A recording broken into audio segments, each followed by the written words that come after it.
రేపు రాజధాని అమరావతిలోని అనంతవరంలో ప్రపంచ పర్యావరణ దినోత్సవ వేడుకల్లో భాగంగా వన మహోత్సవ కార్యక్రమం హాజరు కానున్న CM Chandrababu, deputy CM Pawan Kalyan, మంత్రులు, ప్రజాప్రతినిధులు. అనంతవరం పార్క్ సమీపంలో మొక్కలు నాటనున్న సీఎం, డిప్యూటీ సీఎం. స్థానిక ఎమ్మెల్యే శ్రవణ్ కుమార్తో కలిసి కార్యక్రమం ఏర్పాట్లు పరిశీలించిన మంత్రి నారాయణ. ఈ సందర్భంగా మంత్రి నారాయణ మాట్లాడుతూ వన మహోత్సవంలో భాగంగా సీఎం, డిప్యూటీ సీఎం రేపు మొక్కలు నాటనున్నారు. ప్రపంచంలో అత్యుత్తమ నగరంగా అమరావతి ఉండాలనేది సీఎం చంద్రబాబు లక్ష్యం. దేశంలో ఎక్కడైనా నిర్మాణాలకు 10% బ్లూ అండ్ గ్రీన్ ఉంటుంది. కానీ అమరావతిలో 30% బ్లూ అండ్ గ్రీన్ ఉండేలా నిర్మిస్తున్నాం. భవిష్యత్తులో కనీసం 2 నుంచి 3 డిగ్రీల ఉష్ణోగ్రతలు తక్కువ ఉండేలా జాగ్రత్తలు తీసుకుంటున్నాం. సింగపూర్, జపాన్తో సంప్రదించి అక్కడి మాదిరిగా మంచి ప్లాంటేషన్ ఉండేలా చూడమని సీఎం ఆదేశించారు. ఆయా దేశాల్లో శాస్త్రీయంగా ఉండేలా మొక్కలు నాటుతారు. అదే విధానంలో అమరావతిలో కూడా రకరకాల మొక్కలను శాస్త్రీయ విధానంలో నాటేలా చర్యలు తీసుకుంటున్నాం. రేపు మన రాష్ట్రంలో అన్ని మున్సిపాలిటీస్లో కావచ్చు, పంచాయతీలో కావచ్చు, ట్రీ ప్లాంటేషన్ కార్యక్రమాన్ని పెట్టారు. సుమారు 5 కోట్ల ట్రీస్ని ప్లాంటేషన్ చేయాలని ముఖ్యమంత్రి గారు ఆదేశించడం. ఈ నేపథ్యంలో అమరావతి క్యాపిటల్ సిటీలో రేపు ముఖ్యమంత్రి గారు, డిప్యూటీ సీఎం ఇద్దరు యాక్చువల్గా ఈ ట్రీ ప్లాంటేషన్ కార్యక్రమంలో పాల్గొంటున్నారు.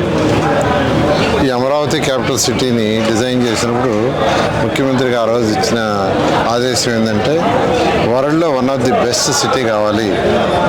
బిల్డింగ్లు కట్టడం రోడ్లలోనే కాదు, ట్రీ ప్లాంటేషన్ గ్రీన్ అండ్ బ్లూలో నెంబర్ 1గా ఉండాలంటేనే ఈ యొక్క లేఅవుట్లో 30% ఏరియాని గ్రీన్ అండ్ బ్లూ పెట్టాం. కానీ మన కంట్రీలో నేషనల్ స్టాండర్డ్ ఎంతంటే, రోడ్లలో గ్రీన్ అండ్ బ్లూ తీసుకుంటే 10%. ఎవరైనా లేఅవుట్కి పర్మిషన్ పెడితే 10% గ్రీన్ అండ్ బ్లూ కుదరాలి. కానీ అమరావతి క్యాపిటల్ సిటీలో 30% ఏరియాని గ్రీన్ అండ్ బ్లూ కుదిరేశారు. అంటే ముఖ్యమంత్రి గారు ఆలోచించారు, ఇక్కడ ఈ ఏరియాలో ఫ్యూచర్లో కనీసం 2-3 డిగ్రీలు టెంపరేచర్ తక్కువ ఉండేటట్టుగా డిజైన్ చేయండి అని. అంతేకాకుండా ట్రీ ప్లాంటేషన్స్ 2 పక్కల వేసే దగ్గర కూడా అనేక రకమైన ప్లాంట్ సైంటిఫిక్గా చేయమన్నారు. జపనీస్ కన్సల్టెంట్ వరల్డ్లో one of the best city కావాలి. బిల్డింగ్లు కట్టడం రోడ్లలోనే కాదు, ట్రీ ప్లాంటేషన్ గ్రీన్ అండ్ బ్లూలో నెంబర్ 1గా ఉండాలంటేనే ఈ యొక్క లేఅవుట్లో 30% ఏరియాని గ్రీన్ అండ్ బ్లూ పెట్టాం. కానీ మన కంట్రీలో నేషనల్ స్టాండర్డ్ ఎంతంటే, రోడ్లలో గ్రీన్ అండ్ బ్లూ తీసుకుంటే 10%. ఎవరైనా లేఅవుట్కి పర్మిషన్ పెడితే 10% గ్రీన్ అండ్ బ్లూ కుదరాలి. కానీ అమరావతి క్యాపిటల్ సిటీలో 30% ఏరియాని గ్రీన్ అండ్ బ్లూ కుదిరేశారు. అంటే ముఖ్యమంత్రి గారు ఆలోచించారు, ఇక్కడ ఈ ఏరియాలో ఫ్యూచర్లో కనీసం 2-3 డిగ్రీలు టెంపరేచర్ తక్కువ ఉండేటట్టుగా డిజైన్ చేయండి అని. అంతేకాకుండా ట్రీ ప్లాంటేషన్స్ 2 పక్కల వేసే దగ్గర కూడా అనేక రకమైన ప్లాంట్ సైంటిఫిక్గా చేయమన్నారు. జపనీస్ కన్సల్టెంట్ను కాంటాక్ట్ చేసి వాళ్ళు ఎలా చేస్తున్నారో దానికంటే బెటర్గా చేయమన్నారు. ఎందుకంటే నేను అనేక దేశ విదేశాలు అమరావతి కోసం తిరిగాను. చైనా కావచ్చు, రష్యా, జపాన్, సింగపూర్. వాళ్ళ నర్సరీలో చూస్తే వాళ్ళందరూ ట్రీస్కి సెలైన్ ఎక్కిస్తుంటారు.